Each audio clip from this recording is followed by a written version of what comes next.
Makulimlim na umagang araw ng Miyerkules mga kagala ko. Ayan, para nakakamiss din paminsan-minsan na ganitong makita natin yung panahon. Yung tipong pagigising mo sa umaga ay malamig sa mata, tingnan yung paligid. Kumpara nung dati nagigising ka pa lang ng 7 a.m. talaga matindi na ang sikat ng araw. At ito nga pala yung mga hindi pa hindi natatapos i-grass cutter dahil nga sinisingit-singit lang niya yan sa trabaho niya. Inuunti-unti lang niya. Mamimitas kami ngayon ni Bibi ng maaga ng mulberry. Tapos ito nga din pala mga kagala yung mga tanim naming lemon. Natutuwa naman ako kasi sa puno na ito ay may 4 siyang bunga. Kaya naman si Bibi ay laging natutuwa, lagi niyang hinahawakan yan tuwing pumupunta siya dito. Ito nga pala mga kagala yung mga bunga ng aming mulberry, napakarami na niya.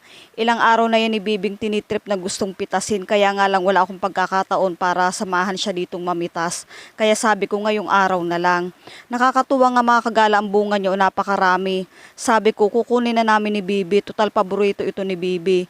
Ang variety nitong aming mulberry ay maliliit lang talaga ang bunga. Galing pa ito ng Nasugbu, Batangas, hiningi namin kay Papa. Pero yung variety nung iba ay malalaki, mas malalaki kisa dito. Pero pare-pares lang naman silang matatamis. Pumitas na nga rin agad ako mga kagala ng isa at tinikman ko. Ang palatandaan niyan mga kagala kapag hinog na ay kulay itim siya. Yung mapupula niya, kung nahihilig ka naman sa nag-aagaw ng tamis at asim, ayan, pwedeng-pwede na rin yan sa'yo. Pwede mo na rin pitasin. Matamis. Maliliit nga lang siya kasi maliliit yung kanyang variety. Hiningi namin tong mga sangalang na to ng mulberry kay Papa, nagpadala kami. Tapos yun nga lang, talagang maliliit lang yung bunga niya pero matatamis siya kapag mga hinog na talaga. Kukunin ko na kasi hindi rin naman kinakain ng mga ibon, sayang naman. Saka ayun yung pamangkin ko, si Bibi, mahilig siya dito sa mulberry kaya kukunin ko na. Yung ganyang medyo mapupula niya, kahit medyo mapupula yan na ganyan, hindi pa talaga yung hinog. Ayan o, yung hinog niya, saka yung hilaw pa. Pero yung pagkahinog niya na ganyang mapula-pula lang, kapag gusto nyong medyo nag-aagaw ng tamis at asim, ayos na yan, pwede nyo na yung kunin. Dahil mahilig si Bibi sa ganyan matatamis sa maasim, kukunin ko na rin siya bukod dito sa sobrang hinog na talaga. Ay, ang mga itim na yan o, hinog na yan.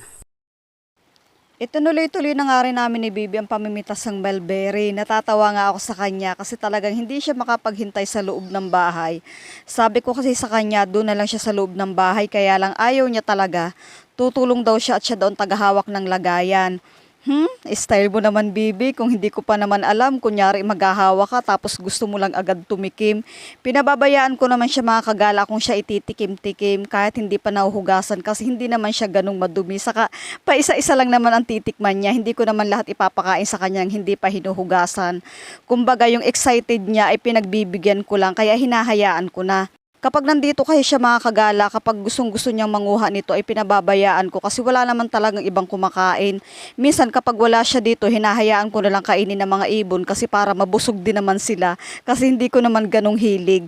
At least kapag wala si Bibi ay napapakinabangan din ng mga ibon para meron silang natutuka. At ayan na nga yung mga nakuha namin, unti-unti na kaming nakakarami. Kinukuha ko na rin mga kagala yung medyo mapupula kasi gusto nga rin ni Bibi yung medyo maaasim. Pagkatapos namin kunin lahat yung mga nasa likod ng bahay ay mayroon pang mga bunga dito sa harap ng bahay. Dito lang sa may tapat na mga tanim naming lemon. Kaya kinuha na rin namin at sayang naman talagang itinuturo ni Bibi na mayroon pa daw. Pagkatapos namin makakuha lahat, okay na yan, para lang naman yan kay Bibi. Pagkatapos naming manguha, hinugasan ko na rin agad. Tingnan mo naman ang excited ni Bibi, may pagpalakpak pa. Kaya sabi niya, hugasan mo agad Miha kasi gustong gusto na daw talaga niya mangain. Naku, yung bata niya kapag mayroong ganyan, parang hindi siya nagsasawa. Araw-araw niyang titingnan ang puno at araw-araw niyang sasabihin may hinog na. Ganyan lang kasimple mga kagala yung bata na yun kapag iniiwan dito sa bahay. Kaya naman hindi rin ako naiinip.